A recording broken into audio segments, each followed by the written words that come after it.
मैं तुम्हारे साहस से जितना प्रभावित हूं, उतना ही अधिक तुम्हारी उद्दंडता से क्रोधित भी हूं। अंतिम अवसर दे रहा हूं, अपने शस्त्र नीचे कर लो, अन्यथा उन्हें पुनः उठाने का सामर्थ्य सदा के लिए खो दोगे। कदाचित आप भी अपने भ्राता शत्रुघ्न की भांति शब्दों के बाण चलाना जानते हैं। उठो, नेत्र खोलो मेरे भाई। शत्रुघ्न! उद्दंडियों, तुमने मेरे भाई शत्रुघ्न को मूर्छित किया ना? अब देखो।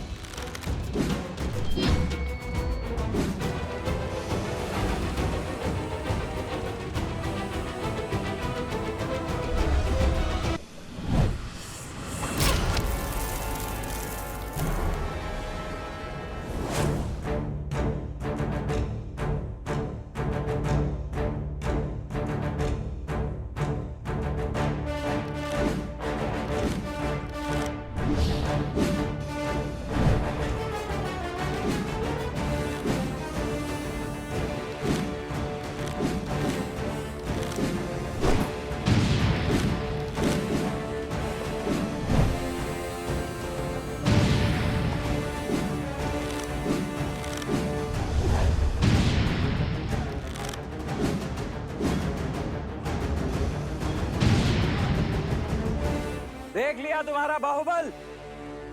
तुम्हारे ये तीर तो मुझे स्पर्श करने से पहले ही ध्वस्त हो जाएंगे। वो तो मेरे भैया श्री राम का आदेश है कि तुम दोनों के जीवन को कोई आघात ना पहुंचे, और उनका यह अनुज लक्ष्मण उनके किसी भी वचन को भंग नहीं कर सकता। इसीलिए अब बस बहुत हुई ये क्रीड़ा। चलो आज तो मुझे सौंप दो। अब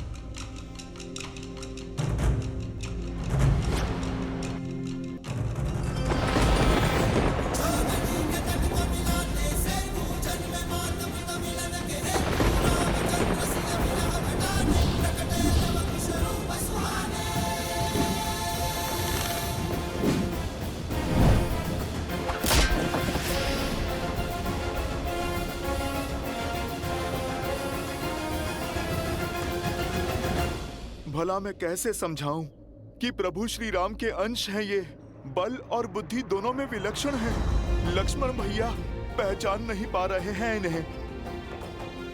मैं ही बता देता हूं।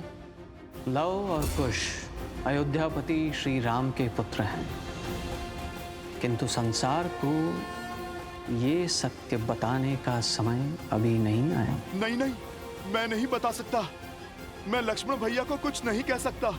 लक्ष्मण जी, बुरा मत मानिएगा, किंतु क्रोध में मर्जी खो देते हैं आप, भूल कर देते हैं। क्या करें, स्वभाव क्यों बदलते हैं? पहले तो श्री राम की बात ना मानकर माता सीता को वन में अकेला छोड़ा है। वहाँ से रावण ने उनका अपहरण किया, और फिर श्री राम की आज्ञा मानकर माता सीता को वन में अकेला छोड़ दिया। अपनी भूल से सीखते कहाँ हैं? केवल पुनः उसे दोहराते हैं। बहुत हुआ। अभी तुम्हारी वाचालता को भंग करता हूं मैं।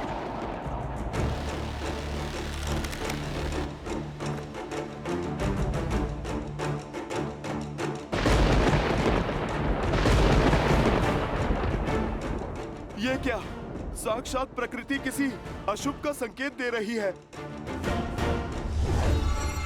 लक्ष्मण भैया, आप रुक जाइए। भैया, इस दिव्य बाण को कैसे रोके? इसका कोई तोड़ है? जिस बाण का कोई तोड़ ना हो, उसे मोड़ देना चाहिए।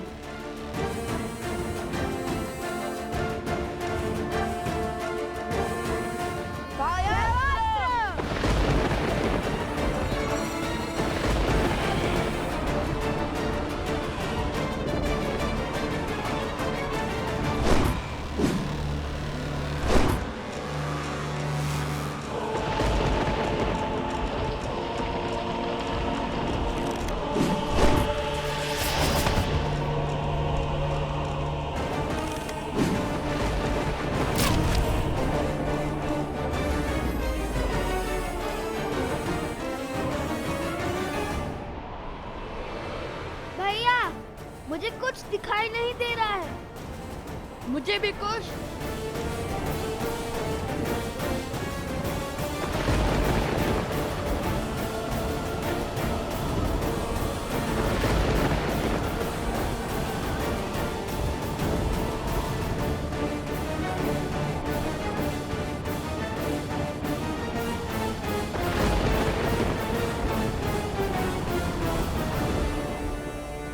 रुकिए, रुकिए।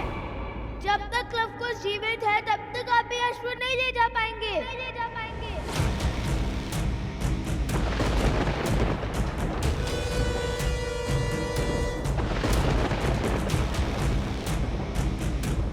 हे प्रभु, क्रोध में लक्ष्मण भैया कोई पाप ना कर बैठे। सम्मोहन अस्त्र।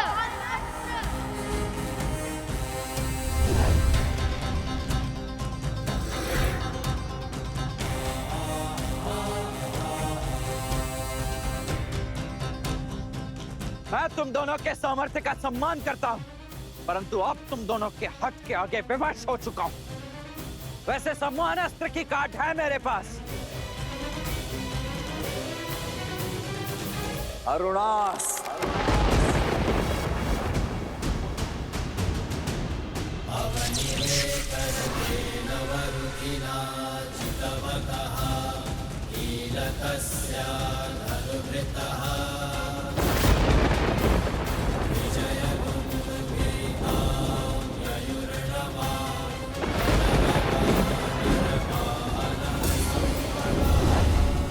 स्मरण रहे लक्ष्मण कि उन बालकों को कोई हानि नहीं होनी चाहिए।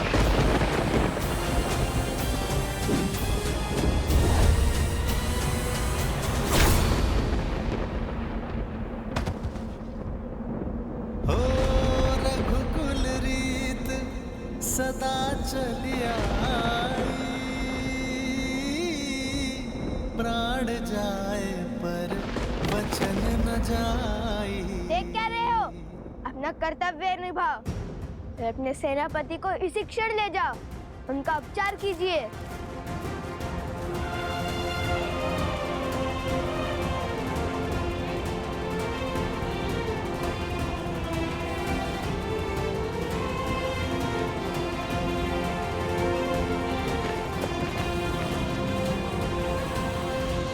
हे ईश्वर, क्षमा करें हमें।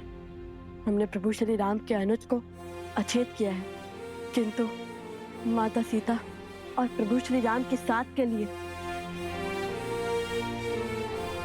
हमें ये करना ही पड़ा।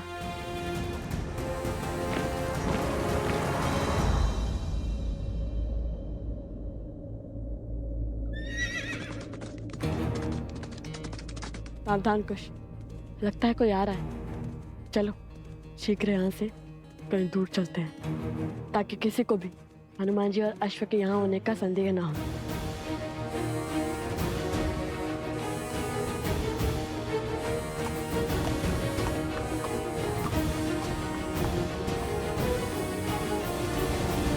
भगवान वाल्मीकि के आश्रम का मार्ग जानते हो? हाँ, सामने चलते जाइए। किंतु आपको वहाँ क्या कार्य है?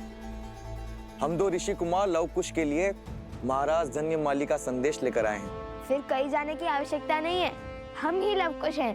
बताइए क्या संदेश है? ये लीजिए। धन्यवाद।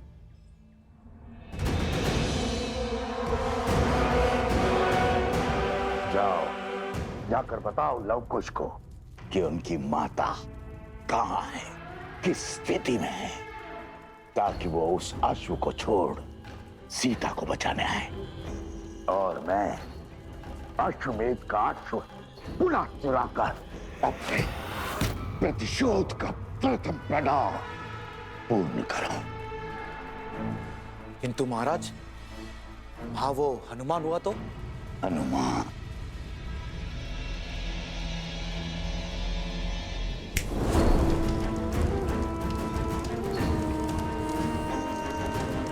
अकेले हैं वो दोनों। जाओ, शीघ्रता करो, इससे पहले कि वो वानर लौट आए। जाओ।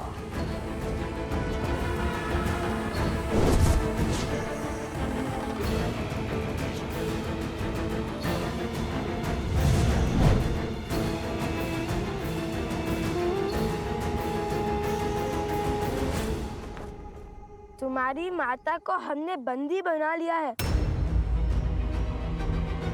यदि उनके प्राण प्रिय है तो शीघ्र अति शीघ्र मेरे सम्मुख प्रस्तुत हो जाओ। माता, माता, माता, उस दुष्ट का इतना दुस्साहस, जो स्वयं अपराधी को दंड देने में सक्षम है, जो साक्षात न्याय और धर्म की मूरत है, उन शक्ति प्रतीक देवी को वो मूर्ख बांधने चला है। अरे माता का सत्य सुनकर उसके पग तले धरा खिसक जाएगी, प्राण सूख जाएंगे। ये क्या बोले जा रहे हैं हनुमान जी? आप हमारे माता के विषय में इतना सब कैसे जानते हैं? कैसे जानता हूँ? अरे क्या आश्चर्य है, जो तुम दोनों से मिलेगा वो तुम्हारी माता को जान ही जाएगा। इतने मेघावी पुत्रों को जन्म देने वाली माता साधारण थोड़ी ना हो सकती हैं। स्वयं तो क्या इस संसार की सुरक्षा का दायित्व उठा सकती हैं वो। बात तो उचित है। और फिर जब वो राजा आप दोनों के प्रताप का बखान सुनेंगे, आप जैसे शूरवीरों से भिड़ेंगे, तो पश्चाताप के अतिरिक्त बचेगा ही क्या उसके पास। अच्छा ठीक है, बहुत ही प्रशंसा। चलो कुश, शीघ्र चलते हैं। माता संकट में होगी, हमें शीघ्र अतिशीघ्र वहां जाना होगा। और इस अश्व का क्या? हमारे जाने के बाद किसी ने उसे चुरा लिया तो?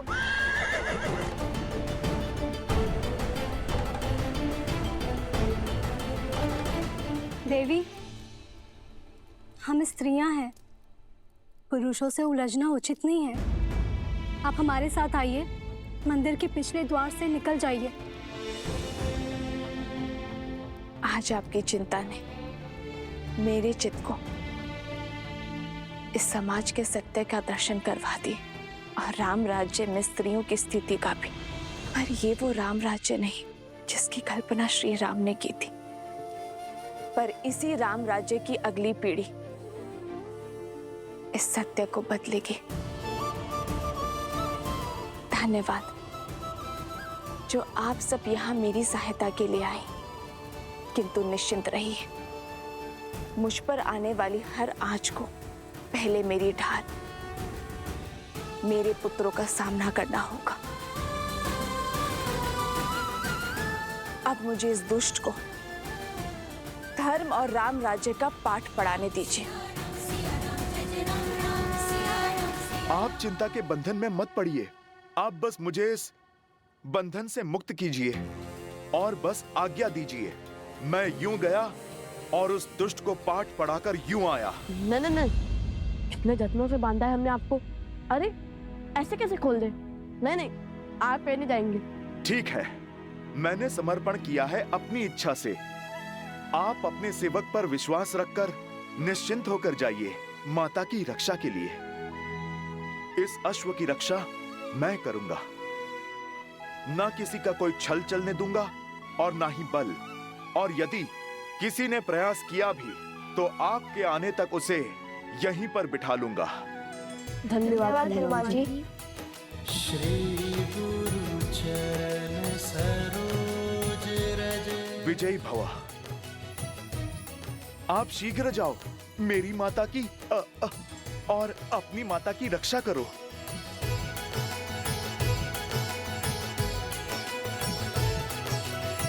हे प्रभु, ये विधि का कैसा विधान है। एक ओर माता विपदा में है और दूसरी ओर लक्ष्मण भैया और शत्रुघ्न भैया मूर्छा में हैं। न जाने अब भरत भैया क्या करेंगे। उन्हें कभी क्रोध में देखा ही नहीं, पर बल का ज्वार है वो। उनके धैर्य का ज्वालामुखी फटा तो प्रलय आ जाएगा।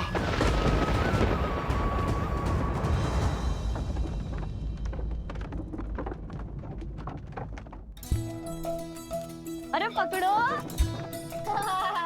बच गया।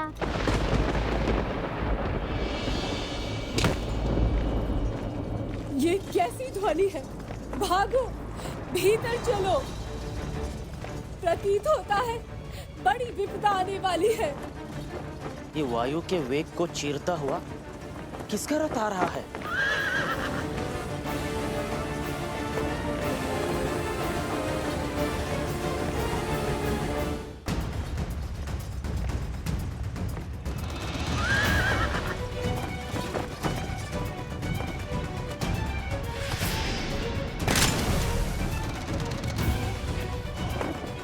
मुख पर चिंता। बात क्या है? राजकुमार तो अशोक को लेने गए थे ना? अवश्य ही कुछ अशुभ घटा होगा, अन्यथा सदा धीरज रखने वाले राजकुमार भरत इतने व्याकुल नहीं होते।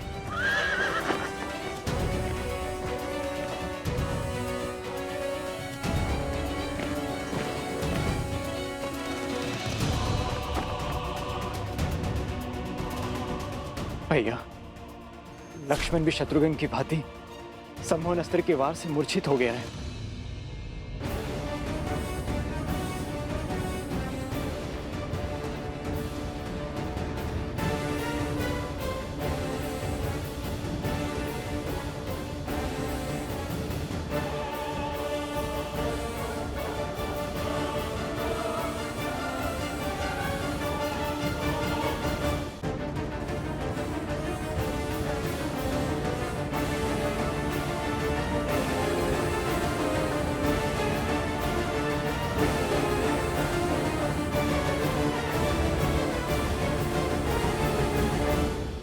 ये भी सम्मोहन अस्त्र के पास से ही बंधे हैं। शीघ्र करो, भीतर लाओ इन्हें।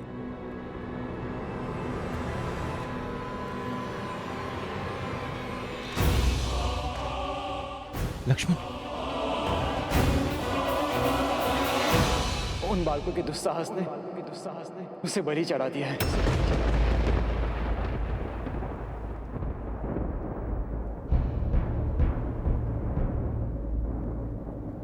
जिन्हें बालक समझकर बार बार अवसर दिया, आज उन्होंने उद्दंडता की हर सीमा लांघ दी।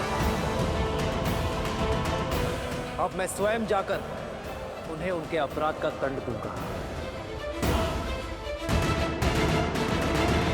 भैया, लक्ष्मण भी शत्रुघ्न की भांति सम्मोहन अस्त्र के वार से मूर्छित हो गया है। उन बालकों के दुस्साहस ने उसे बलि चढ़ा दिया है। सदा चलिया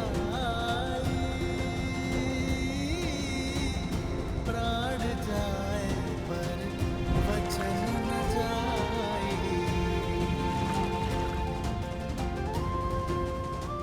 मेरे तो माता पिता बंधु सखा सब कुछ आप ही है ना भैया। मैं आपके बिना कैसे रह पाऊंगा? मैं नहीं रह पाऊंगा भैया। आप मुझे आज्ञा दीजिए भैया, मैं उन दोनों ऋषि कुमारों को आपके समक्ष लेकर आऊंगा। उनके बल और अभिमान को चूर चूर करके। उनका इतना दुस्साहस, इन ऋषि कुमारों को दंड देना ही होगा। सर्वशक्तिशाली राज अनुजों को बांधने वाले बालक सामान्य नहीं हो सकते। ये अवश्य कोई असुर हैं। यहाँ कदाचित ये असुरों के साथी हैं।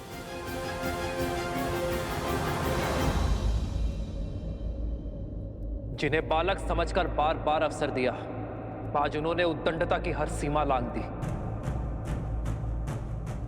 अब मैं स्वयं जाकर उन्हें उनके अपराध का दंड दूंगा। जय श्री राम।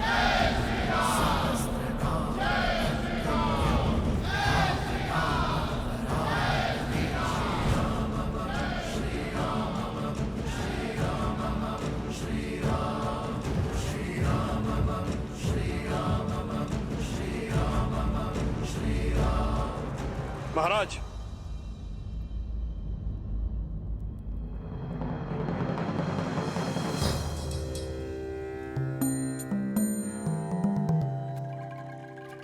क्या राजा अनुज भरत के होते हुए आपका स्वयं जाना नीति संगत है?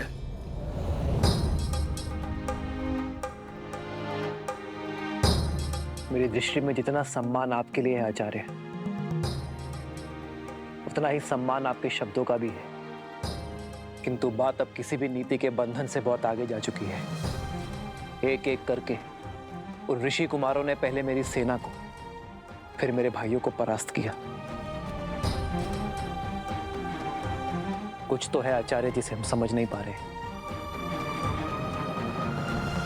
कुछ तो है जिसका ज्ञान होना अति आवश्यक है। मैंने धैर्य थामकर उन ऋषि कुमारों के कर्मों के पीछे का कारण जानना चाहा, किंतु अब और नहीं। क्योंकि अब प्रश्न नीति का नहीं, राम के कर्तव्य का है।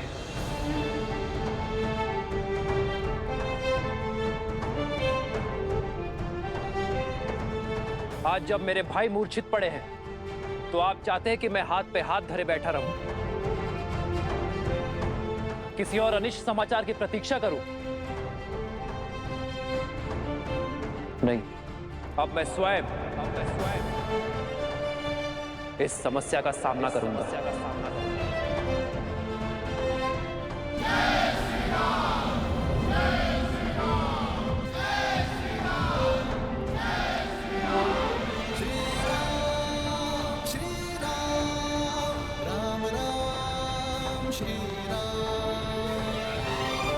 भैया ने जब गुरुवर की बात नहीं मानी तो मैं कैसे?